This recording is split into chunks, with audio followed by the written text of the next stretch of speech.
Asia cup one day tournament के पहले ही match में कौमी टीम के कप्तान बाबर आजम ने शानदार सेंचुरी स्कोर की, जिसके बाद उन्होंने साबिक पाकिस्तानी कप्तान यूनुस खान का रिकॉर्ड तोड़ डाला।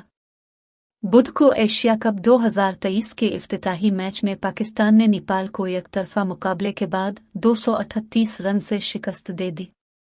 मुल्तान में खेले गए एशिया कप के पहले मैच पाकिस्तान ने नेपाल के खिलाफ टॉस जीतकर बैटिंग का फैसला किया, जिसके बाद कौमी टीम ने कप्तान बाबर आजम और इफ्तिखार अहमद की शानदार बैटिंग की बदौलत नेपाल को 343 रन के पहाड़ तले दबा दिया।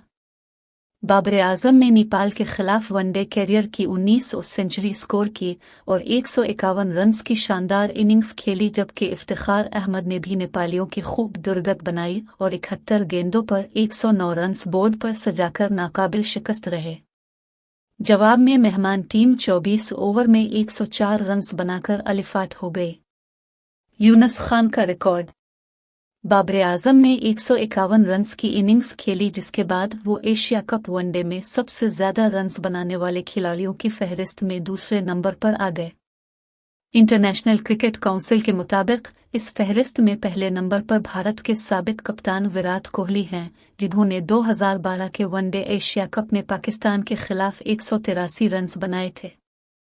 अब दूसरे नंबर पर बाबर आ गए हैं। इससे कबल इस नंबर पर यूनुस खान थे, जो अब तीसरे नंबर पर चले गए। यूनुस खान ने 2004 में हांगकांग के खिलाफ 144 रन की इनिंग्स खेली थी। फहरिस्त में चौथा नंबर बांग्लादेश के मुशफिक अर रहीम का है, जिन्होंने 2018 में श्रीलंका के खिलाफ 144 रन बनाए। पांचवें नंबर पर पाकिस्तान के स्टार राउंडर शोएब मुकमे हैं, जिन्होंने 2004 में भारत के खिलाफ 143 रन की इनिंग्स खेली थी।